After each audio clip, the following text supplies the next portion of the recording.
say that you've lived a life that is satisfying to you? Oh, yeah, right.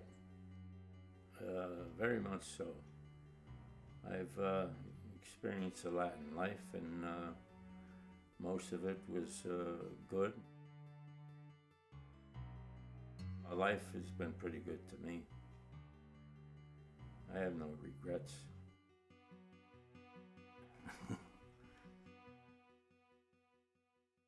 Well, I was born in Buffalo, New York, in the Lower West Side. That's Italian section years ago. Born in the year 1926. Lived in the Italian section till I was about maybe 12 or 13 years old. Then moved to the Riverside area, and I lived there for most of my life until I got married. We ate, we had food and we were clothed, but not with very expensive clothes, and we had very few toys. I don't recall any real hardships of the Depression. Usually it's the parents who have the responsibility of providing for the essentials of life. They are the ones that have the pressure on them and experience the depression. If you grow up where you don't have showers or bathtubs, you don't miss them. We were one of the few people that had a bathtub in our house. Most people took baths in a galvanized wash tub. But we were fortunate. I lived in my grandfather's house. It was a four-family home, and we were all related. And for some reason, my mother was given the lower front flat, which had a bathtub, but the other three apartments had no bathtub. I was the youngest of three kids, so I was considered the baby of the family. I think I probably was catered to because when I was 4 years old, I was in the hospital for 6 months and nearly lost my life. I think that death really is the beginning. That it isn't all over. There is something beyond this life, and I just have a feeling that the body is corruptible. It disintegrates, but the spirit is the thing that lives on. And I do feel that there's a lot of surprises after you die, and I don't fear death, and sometimes I look forward to it. I'm 83. I've seen and experienced a lot of life, and at times things get kind of boring. Things keep going around, and you arrive at things that happened before and so on. You look for something a little more exciting. So something a little more exciting would be death? Right, death, a new experience. I was just reflecting on it a few days ago, where some of the best time of my life was, I think, when I was 17 years old. And then the next time that I don't regret, which I enjoyed, was my time in the Army for 2 years over in Europe. And it was right after World War II. And the next period of my life that I enjoyed was when I was in college. I had no worries, was able to go to college on a GI Bill, so there was no financial concerns there. And I suppose when I was married and we had 8 children, that's what I've been thinking of. I was drafted into the Army 1 month after I graduated from high school. I was 18 years old. I went through basic training in the infantry down in Florida at Camp Landing, Florida in July of 1945. And for 4 months we were trained into the weapons for the infantry. We were in heavy weapons, 81 millimeter mortar, bazooka, 45, and the Browning automatic rifle. Was shipped overseas to Germany for 1 year, and as I say, my time in Europe, Army of Occupation was enjoyable. It was very interesting. Why do you call it enjoyable? Well, because I don't recall any bad moments at all. Anything that was really stressful or harmful or discouraging. In Germany, I went out for the division football team, and I played football for 6 months.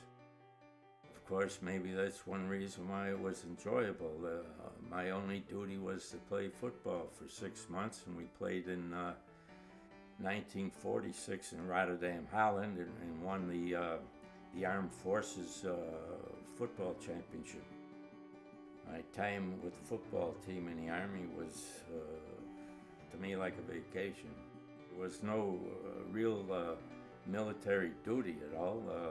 We just trained for football, and we had special training tables, special food.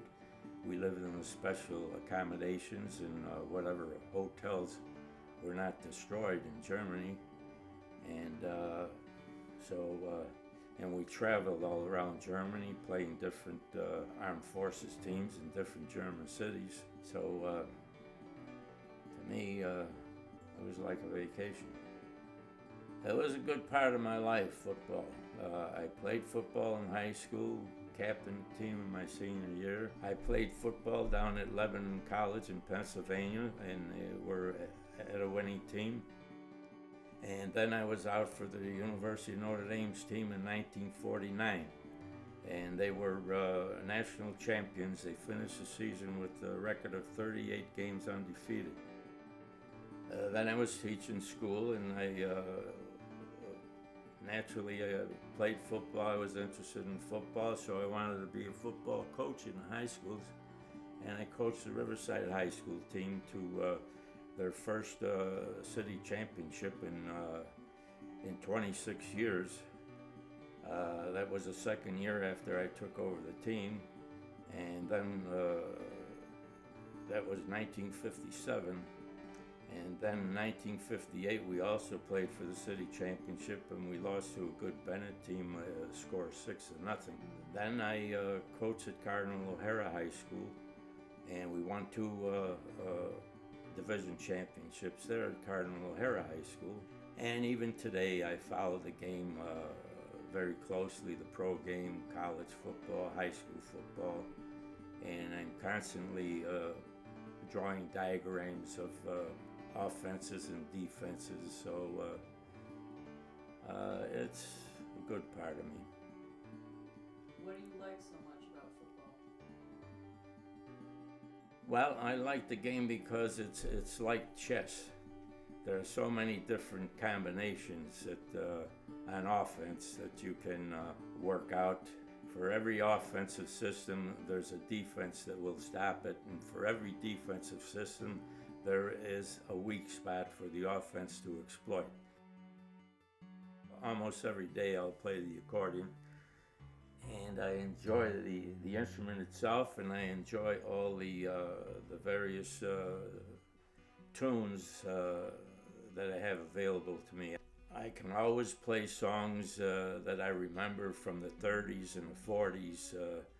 And one thing about the accordion, it's stated that it's the poor man's orchestra because the instrument alone can be played at a wedding, a party, and people can dance and sing and have a lot of fun with just the music of the accordion alone.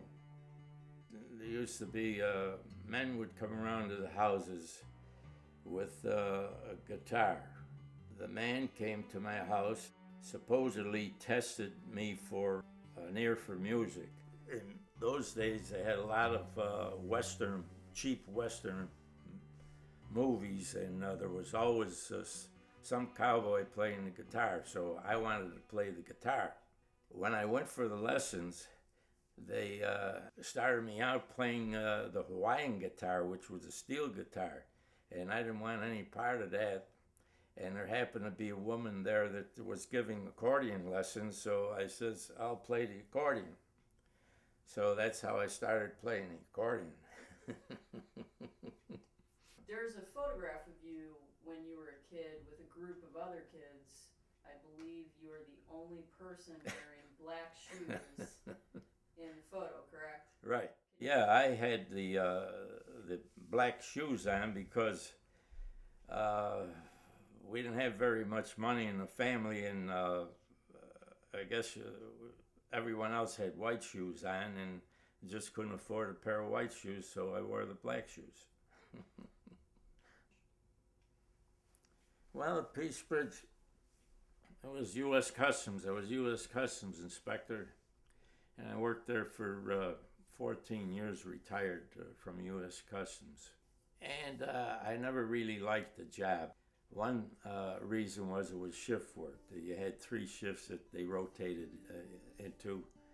You had the 8 to 4 and the 4 to 12 and the 12 to 8. So working those afternoons and midnight hours, I didn't like that at all. And then the job itself was not that great. You had ways of passing the time, with jokes and sense of humor and so on. And that's about the only way I guess you could tolerate for me anyway, you could tolerate the 8-hour shift. Most situations, I guess all through my life, even as a young kid, I would find something funny. I think maybe that's why I did have a lot of friends. They seemed to enjoy my humor, my company. But I remember one guy, we called him Moose Westmiller. He said, "Turner, don't you ever take anything seriously." So, that would be an objective view of who I was. I never really knew that I had a sense of humor. But anyway, right now, I feel that a sense of humor is very important to life, that it keeps you stable and helps you to get through the rough times in life. So I'm thankful that I feel I have a sense of humor, but maybe I'm the only one that thinks I'm funny.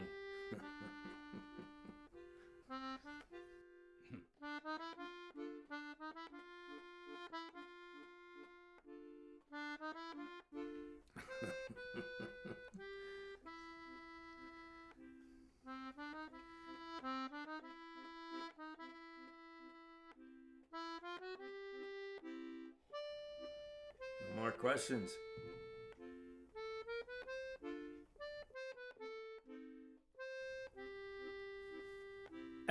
Finny. Okay, all right already. Look at that. It's late, they chilled. It's almost 6 o'clock.